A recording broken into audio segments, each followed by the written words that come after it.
Good morning, my dear students. Beta, as you know, we are doing chapter number 10. Chapter number 10. Chapter name is Financial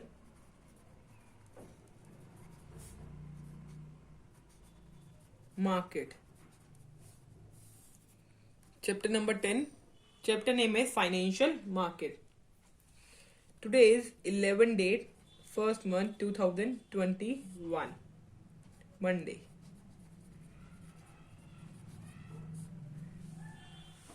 Clear to you, बच्चा?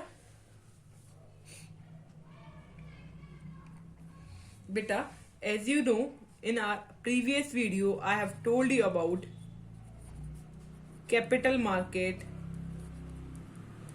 meaning and definition,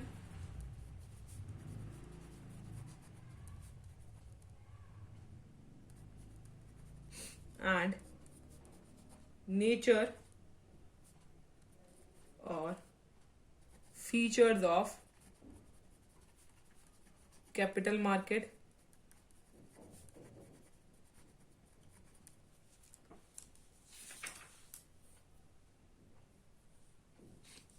Okay. Now you should know about the idle capital market. Idle capital market कौन सी होती है? Idle capital market. देखो, idle capital market कौन सी होती है? Where finance is available at reasonable cost. जहां पर फाइनेंस अवेलेबल हो रीजनेबल कोस्ट पे. ठीक है. सेकेंड, विच फैसिलिटेट. देखो, ये आपको इजीली समझ आ जाएगा क्योंकि मैं आपको फाइनेंशियल मार्केट के बारे में समझा चुकी हूँ, नेचर और फीचर्स ऑफ फाइनेंशियल मार्केट भी समझा चुकी हूँ. अब हम कर रहे हैं idols of capital market. Capital market के आइडल क्या होते हैं? जहां पर फाइनेंस अवेलेबल हो रीजनेबल कोस्ट पे. देखो, कैपिटल मार्केट वो मार्केट थी जहां पर हमें लॉन्ग टर्म और मीडियम टर्म फंड मिलते हैं. फंड तो मिलते हैं हमें, ठीक है. तो इस पहला पॉइंट हुआ where finance is available at reasonable cost. ठीक है. अब सेकेंड पॉइंट पे आई, which facilitate economic growth. Which facilitate economic growth. Capital market वो मार्केट है जिससे हमारी इकोनॉमी की ग्रोथ होती है. Okay.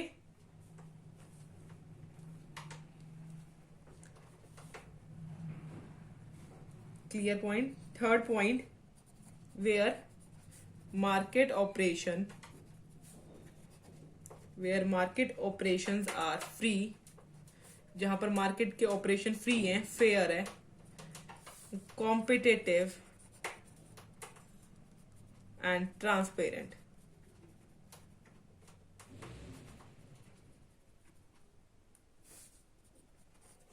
Where market operation are free.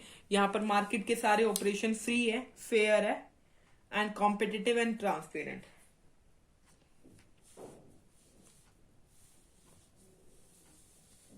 इससे पता चलता है कोई माल प्रैक्टिसेस नहीं होती इस मार्केट में, कैपिटल मार्केट में. Clear. Second point, must provide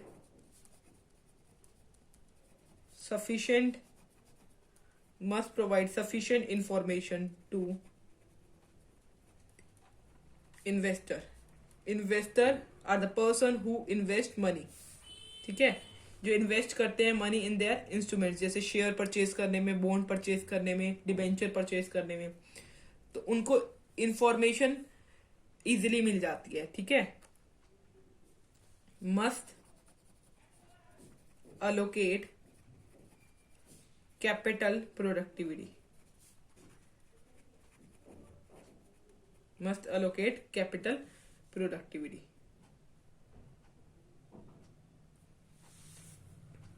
इस मार्केट के थ्रू कैपिटल प्रोडक्टिविटी भी होती है.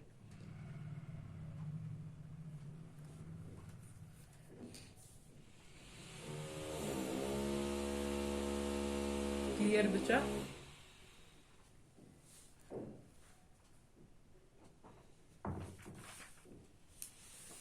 इसके बाद आपने टाइप्स पढ़े थे। टाइप्स में प्राइमरी मार्केट और सेकेंडरी मार्केट के बारे में पढ़ा है। प्राइमरी मार्केट आपको पता है न्यू इश्यू मार्केट होती है।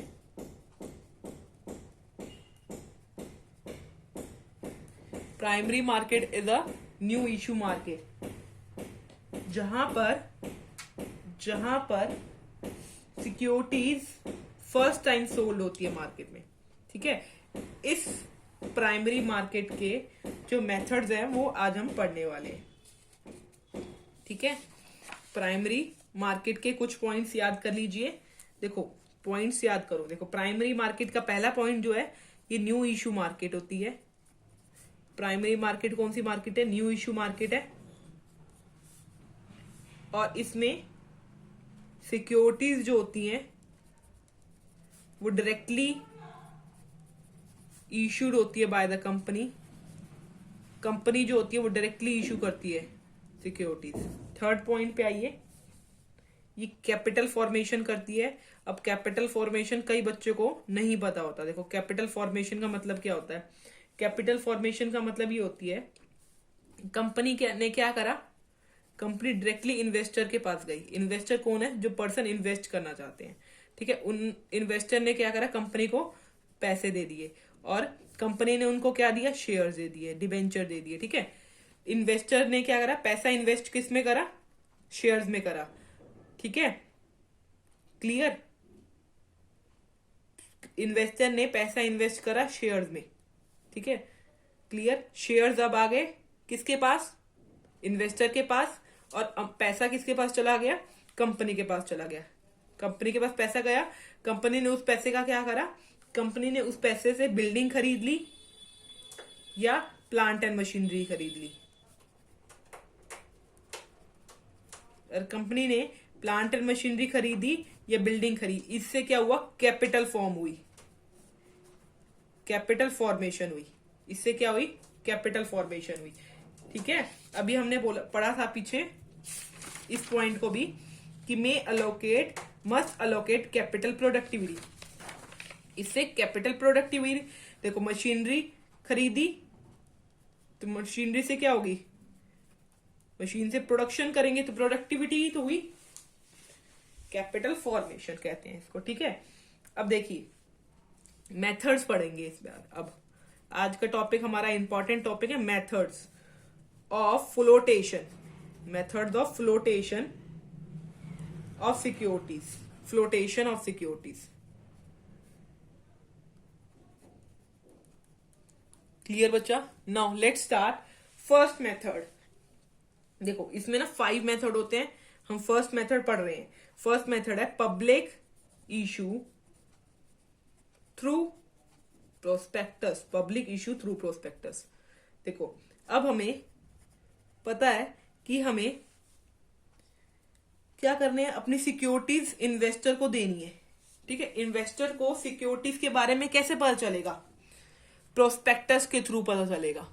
Public issue through prospectus. अब प्रोस्पेक्टस क्या होती है? प्रोस्पेक्टस कंपनी बनाती है कि कंपनी अपनी सारी इंफॉर्मेशन पब्लिक को दे पाए। सारी इंफॉर्मेशन मतलब पास्ट कैसी परफॉर्मेंस थी उनकी, करेंटली क्या परफॉर्मेंस है, क्या वो फ्यूचर के बारे में सोच रहे हैं, वो सारी इंफॉर्मेशन कंपनी प्रोस्पेक्टस में लिख देती है। ठीक है, क्लियर बच्चा? उसके थ्रू, प्रोस्पेक्टस के थ्रू इन्वेस्टर को कंपनी की सारी नॉलेज हो जाती है। ठीक है, और इंफॉर्मेशन अगर उनके पास है तो वो उनको पता चल जाता है कि फ्यूचर की उनकी कंपनी की फ्यूचर थिंकिंग क्या है और करेंटली कंपनी के क्या परफॉर्मेंस है। क्लियर? अब देखो लिखते हैं अंडर दिस मेथड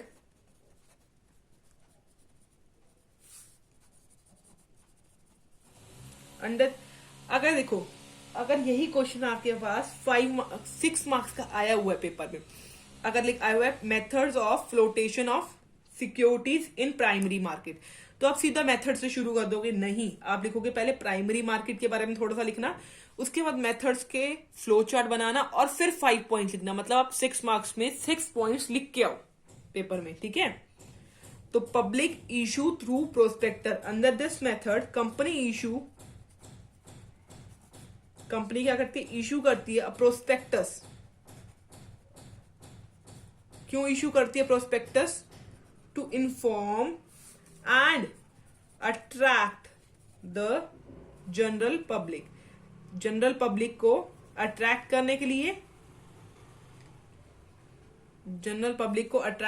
लिए, करते हैं और इन्फॉर्म करने के लिए। अच्छा, अब प्रोस्पेक्टस क्या होता है? In prospectus company provide details about the provide करती है about the purpose for which fund has been raised, funds are being raised,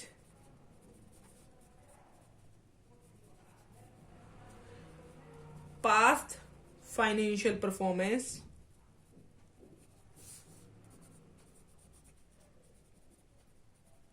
of the company,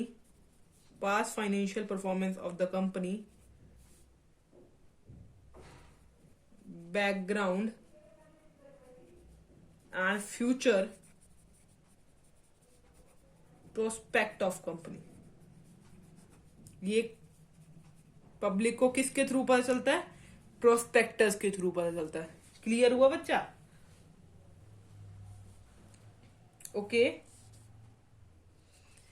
अब देखिए, इसको बोलेंगे IPO।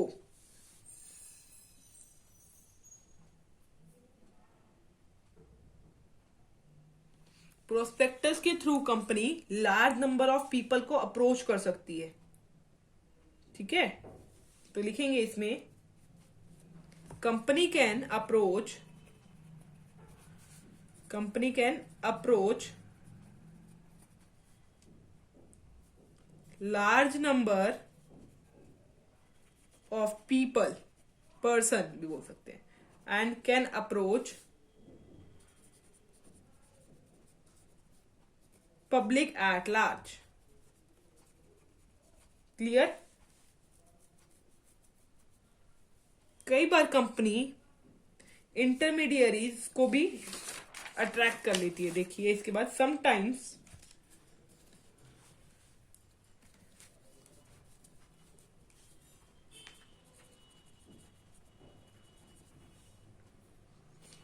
companies involve intermediaries such as banker, brokers and underwriters to raise capital from general public. Clear बच्चा? यहां तक आपको समझ आ गया होगा।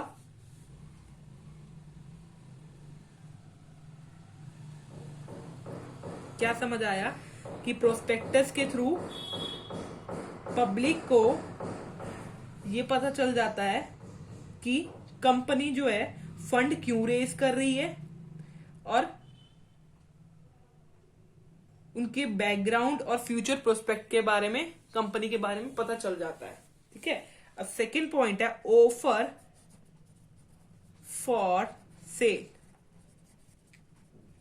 Second point is offer for sale. इस मेथड में कंपनी सेल तो कर रही है अपनी सिक्योरिटीज, बट वो जनरल पब्लिक को डायरेक्टली सेल नहीं कर रही।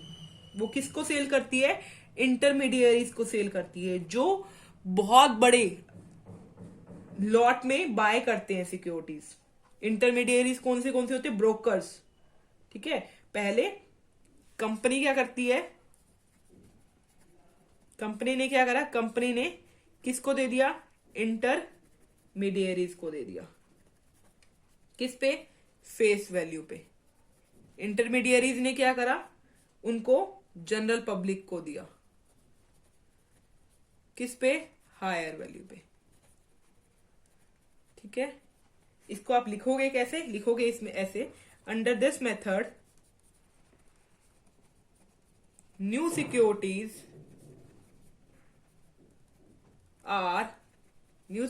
Are offered to general public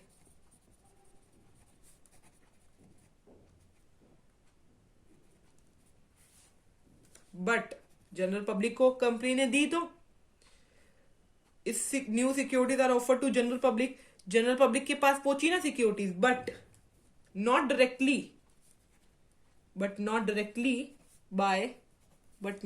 bye company, company के थ्रू नहीं गई, but not directly by company ने नहीं दी, बट बाय एन इंटर, ये आप डायग्राम पेपर में भी बना सकते हो जैसे हम बना रही हूं, ठीक है। But by intermediary who buy whole lot, company ने इंटरमीडियरी को दिया पूरा lot, who buy lot of securities from the company. यहां तक समझ आया बच्चा? अब आपको बताओ इंटरमीडियरी कौन होते हैं। Generally the intermediaries are the firm of brokers होते हैं।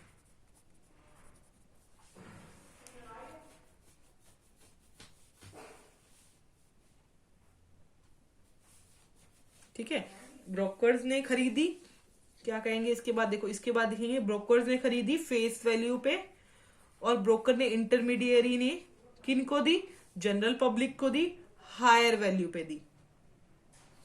किस चीज के लिए हायर वैल्यू पे दी, टू अर्न प्रॉफिट। जैसे अब फेस वैल्यू थी इसकी 100, अब दी 120 पे, तो 20 रुपीज इसका क्या हुआ, प्रॉफिट। समझ आ गया बच्चा? इसको बोलते हैं ऑफर फॉर सेल, इसको क्या बोलेंगे, offer for sale. Third point पे आइए, थर्ड पॉइंट है प्राइवेट प्लेसमेंट। प्राइवेट प्लेसमेंट, देखिए प्राइवेट प्लेसमेंट में क्या होता है, सिक्योरिटीज तो कंपनी ही सेल करती है, आपको पता है। अब कंपनी जो है वो डायरेक्टली जनरल पब्लिक को सेल नहीं कर रही, कंपनी क्या कर रही है, इंटरमीडियरीज को सेल कर रही है, जैसे ऊपर वाले पॉइंट में कर रही थी।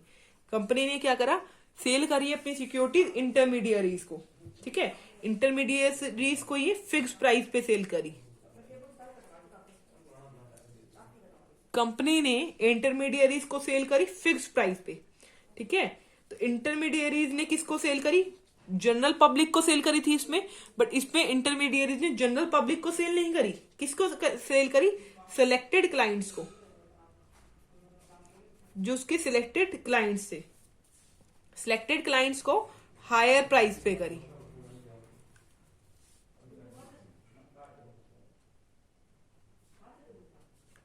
समझ आया बच्चा? इसमें कंपनी ने इंटरमीडियरीज को करी, इंटरमीडियरीज ने पब्लिक को नहीं करी, सिलेक्टेड क्लाइंट्स को करी हायर प्राइस पे।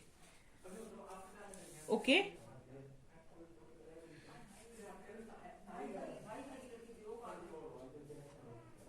अब इसमें सिलेक्टेड क्लाइंट्स कौन से होते हैं, सिलेक्टेड क्लाइंट्स होते हैं जैसे LIC, लाइफ इंश्योरेंस कंपनी, कोई भी जनरल इंश्योरेंस, इन सिलेक्टेड क्लाइंट्स को सेल ऑफ करते हैं अपनी सिक्योरिटी। क्लियर बच्चा? देखिए आप इस पॉइंट में लिखेंगे क्या,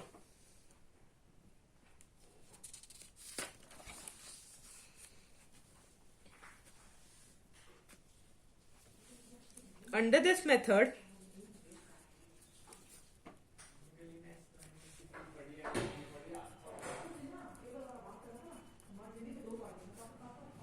Under this method, securities are sold by the company to an intermediary at a fixed price, and in second step, intermediaries sell these securities not to general public but to selected clients. ये theory वो है जो मैंने diagram के through आपको समझा दी है. At higher price. यहां तक क्लियर हो गया बच्चा? अब जो इशूइंग कंपनी होती है, द इशूइंग कंपनी, वो इंटरमीडियरीज को कैसे सेल करती है? The issuing company prospectus, issue prospectus to give details about its objective की डिटेल देती है. Future prospects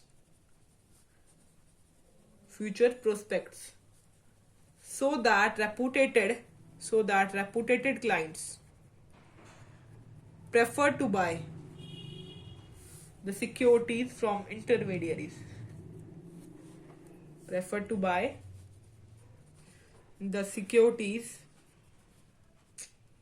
From intermediary. यहां तक क्लियर हुआ बच्चा? इसमें क्या करती है, देखो फर्स्ट पॉइंट में भी पढ़ा था पब्लिक इश्यू थ्रू प्रोस्पेक्टस. इसमें भी कंपनी को इश्यू करना पड़ता है प्रोस्पेक्टस. ठीक है. इसके बाद देखो प्राइवेट प्लेसमेंट से क्या हुआ, जनरल पब्लिक के पास नहीं करा, सिलेक्टेड क्लाइंट्स के पास गया. तो private placement method is cost saving. ये क्या है? Cost saving method. Which one is a cost saving method? आएगा पेपर में तो लिखोगे private placement is a cost saving method as company is saved from the expenses of manager fee. Manager को कोई फी नहीं देनी पड़ी, कोई कमीशन नहीं देनी पड़ी एजेंट को.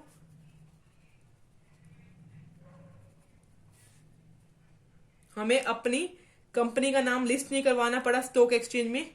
Listing of company name, company का नाम हमें लिस्ट नहीं करवाना पड़ा इन स्टॉक एक्सचेंज. ये सारे खर्चों से हमारी कंपनी बच गई. तो इसको बोलेंगे कॉस्ट सेविंग मेथड.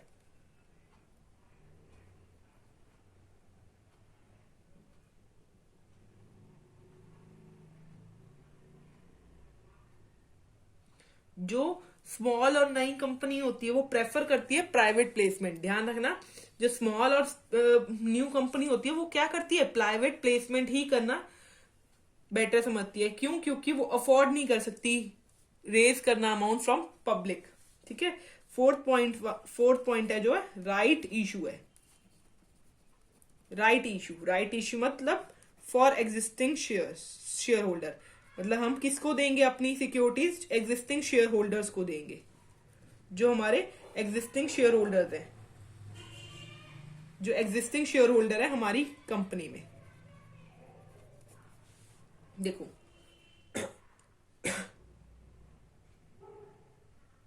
हम किसको देंगे right issue?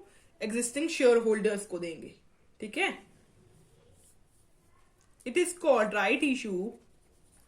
It is called right issue. It is called right issue because it is the preemptive right of shareholder that company must offer company must offer them the new issue before subscribing to outsider. बाहर देने से पहले, बाहर outsider को securities देने के से पहले उनको शेयर होल्डर को देनी पड़ती है, क्योंकि शेयर होल्डर की ये राइट है. ओके. अब हर एक शेयर होल्डर कितने शेयर्स ले सकता है? तो ये देखिए, each share holder has right to has the right, each shareholder has the right to subscribe to the new share. हर एक शेयर होल्डर के पास राइट है to subscribe the new shares in the portion of share he already hold. जितना portion उसके पास पहले already hold कर रहा है, वो उतने तक वो खरीद सकता है.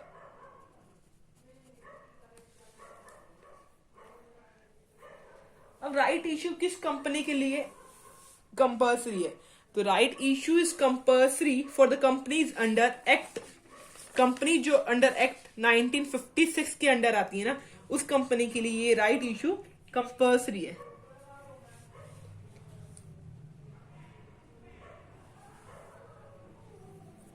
क्लियर हुआ बच्चा? जो कंपनी एक्ट 1956 के अंडर आती है, उसके लिए ये मैंडेटरी है.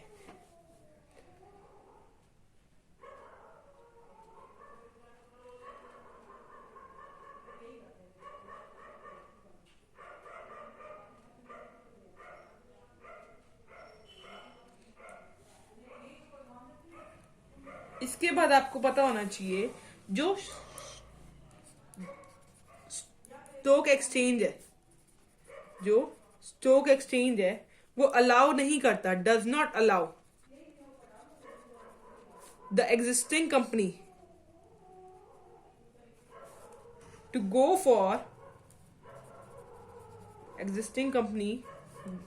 फॉर न्यू इश्यू के लिए वो जाए without giving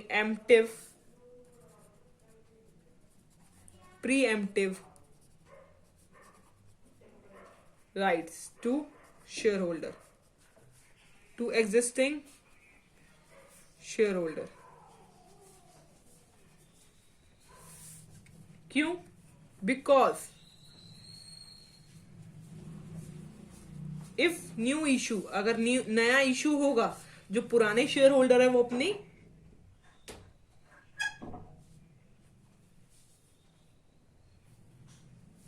कंट्रोल जो है कंपनी पे लूज कर देंगे. ठीक है? Because if new issue is directly issue to new subscribers,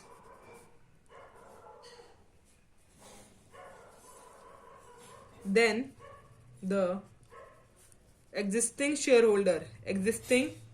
equity shareholder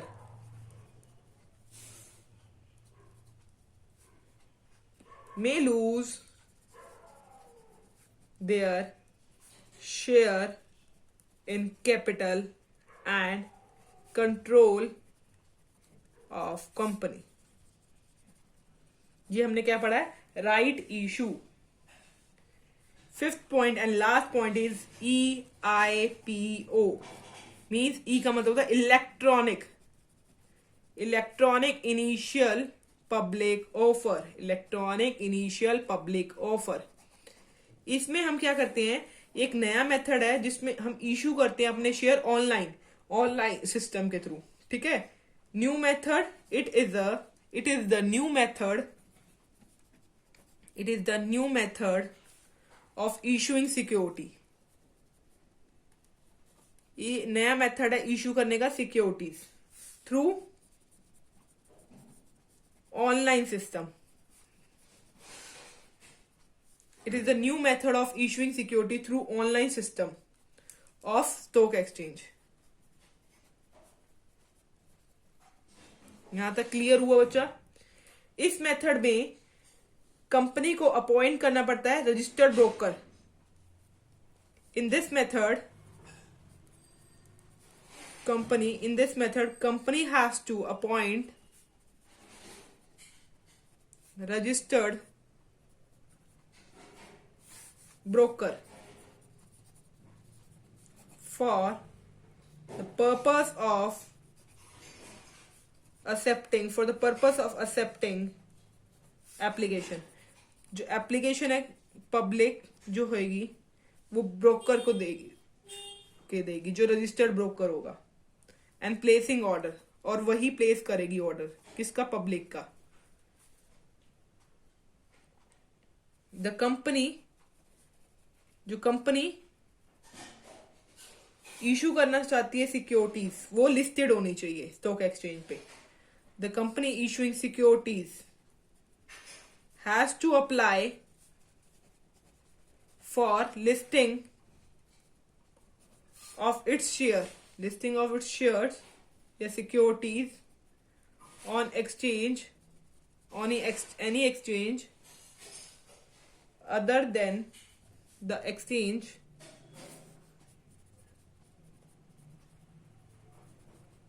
it has offered its securities earlier.